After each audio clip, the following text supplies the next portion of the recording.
Bonjour à tous et bienvenue dans cette nouvelle vidéo. Alors, bon, encore une compilation aujourd'hui. J'ai encore quelques vidéos à vous montrer et puis après je pense que j'aurai à faire un peu le tour, sauf si je tombe sur d'autres choses entre-temps ou si vous m'envoyez d'autres choses intéressantes.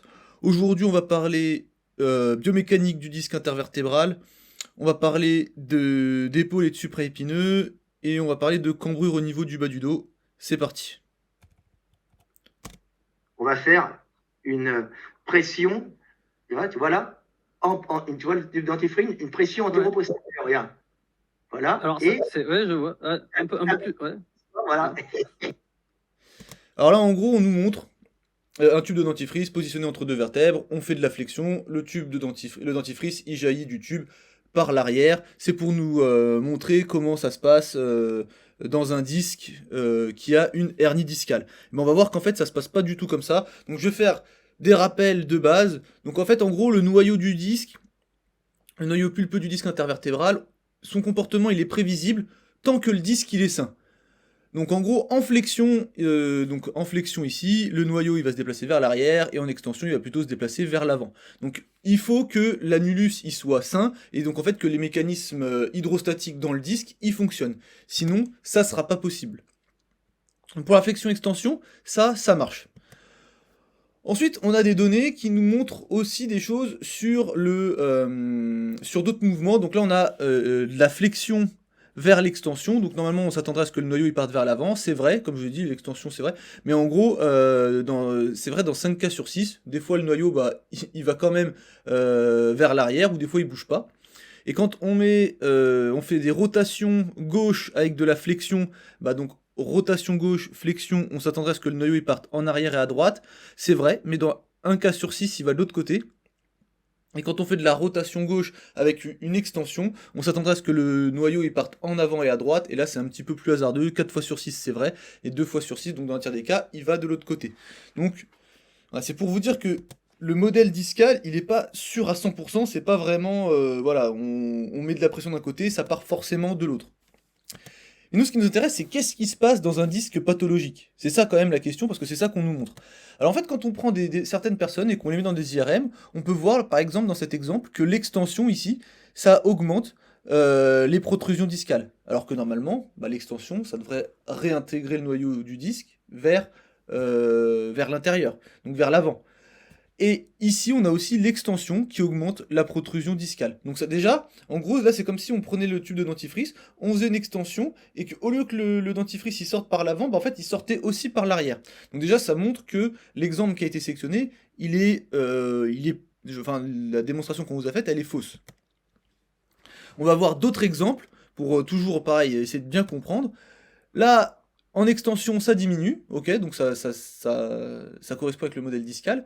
Et là, ici, en flexion, la hernie, elle diminue. Donc c'est l'inverse de tout à l'heure, c'est-à-dire qu'en fait, on se pencherait en avant, donc on ferait une pression antéro-postérieure, mais le dentifrice rentrerait dans le tube le dentifrice retournerait dans le tube de dentifrice. On voit bien que ça, on voit bien que c'est que le dentifrice, en fait, comme pour illustrer le comportement d'un disque qui a une hernie discale, ça n'a aucun sens.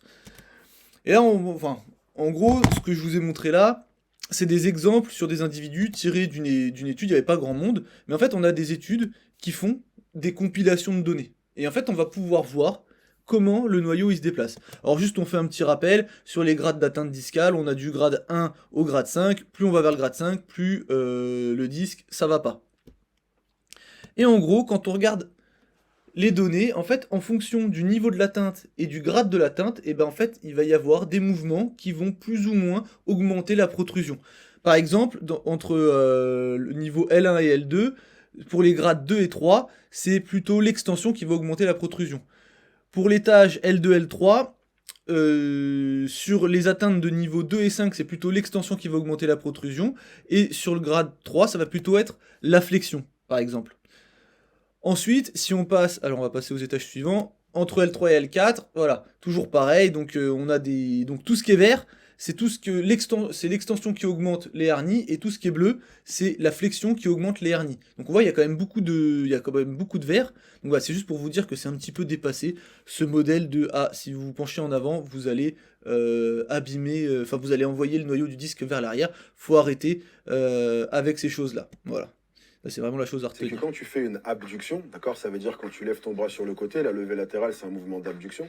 Les premiers centimètres sont faits par un petit muscle qui s'appelle le supraépineux. Et ce muscle est très fragile et c'est bien de le Alors ça, vous l'avez déjà forcément entendu en musculation. Au début, quand on lève, c'est le supraépineux, il est starter de l'abduction, ça s'appelle, donc du coup, on va se mettre dans une position pour directement faire travailler le deltoïde. Bon, il dit qu'en plus, il est très fragile. Moi, j'aime pas du tout qu'on utilise les termes de fragile pour parler du corps humain. Donc en fait, on va voir. Parce que c'est une idée qu'on entend souvent, là j'ai dans cette vidéo-là, mais il y a plein d'autres vidéos où il parle où on entend dire que le supraépineux, il est starter de l'abduction et tout ça. Non, en général, on dit que c'est dans les 15 premiers degrés. Dans les 15 premiers degrés, c'est le supraépineux qui fait l'abduction. Alors déjà, il faut savoir, déjà, que dans les cas de paralysie du supraépineux, les patients, certains, ils peuvent quand même lever le bras. Donc, si logiquement c'était le supraépineux qui commençait l'abduction, si le supraépineux commençait l'abduction, bah du coup en fait s'il était paralysé on pourrait pas lever le bras. Voilà. Et donc en gros on va regarder ce que nous dit cette étude ici. En gros on a le but c'était de savoir si le supraépineux s'activait seul avant les autres muscles dans trois plans, donc dans le plan frontal, dans le plan scapulaire et dans le plan scapulaire plus 30 degrés. Donc frontal, dans le plan de la scapula et scapula plus 30 degrés et avec trois charges différentes, 25% de l'ARM, 50% de l'ARM et 75% de l'ARM. Et on a regardé un petit peu ce que ça donnait et en gros, en fait, le supraépineux, il s'active pas forcément avant les autres muscles. Là, on a l'activation en moyenne des muscles. Là, le moment où le mouvement commence. Et en fait, on voit que tous les muscles s'activent avant le mouvement. Et le supraépineux, qui est ici, il s'active pas forcément avant les autres. Donc déjà, se dire ça, c'est faux. Ensuite, les résultats montrent donc que le supraépineux ne s'active pas seul lors de l'initiation de l'abduction, et les 7 muscles de l'épaule, donc là c'était supraépineux, infraépineux, deltoïde moyen, trapèze supérieur, trapèze inférieur, serratus antérieur, donc c'est le dentelé antérieur, ils se sont tous activés avant le début du mouvement de l'humérus, pendant l'abduction, et cela indépendamment du plan et de la charge. Donc ça c'est important. Les 7 muscles de l'épaule étudiés ici, à savoir le supraépineux, infraépineux, donc c'est ce que je vous ai dit, se sont activés avant le début du mouvement. Et en fait, il n'y a que le subscapulaire qui s'est activé significativement plus tard, mais toujours avant le début du mouvement. Et en fait, ça peut être dû en raison de En gros, ils ont levé les bras plutôt en rotation latérale d'épaule. Et donc, c'est peut-être pour ça qu'il s'est activé un petit peu plus tard. Mais voilà, en gros, le supraépineux, il n'est pas starter de l'abduction. On va finir avec une dernière vidéo. Donc ça accentue à fond la cambrure du dos, donc c'est vraiment pas bon pour les lombaires. Voilà, ça, faut arrêter un petit peu avec... c'est toujours les mêmes choses, les mêmes principes. Il y a des mouvements, faut pas les faire. Donc en gros, fallait pas... bon, maintenant, on entend de plus en plus que c'est faux, mais il fallait pas dépasser... fallait pas que les genoux dépassent l'avant de la pointe des pieds. Faut éviter trop de flexion lombaire. Faut éviter de lever trop souvent les bras au-dessus de la tête. Faut pas trop cambrer le dos. Au bout d'un moment, faut arrêter. Le corps humain, il est pas fragile. Toujours pareil, en fait. Notion de progressivité. Et tout va bien se passer. Il ne faut pas tendre le coude non plus, parce que sinon le biceps il va s'arracher. Enfin, il y a trop de mouvements qu'on nous interdit, c'est faites ce que vous avez envie de faire, faites ce qui vous plaît, juste faites-le de manière raisonnable et progressive. Voilà. Donc, je vous laisse là pour cette vidéo.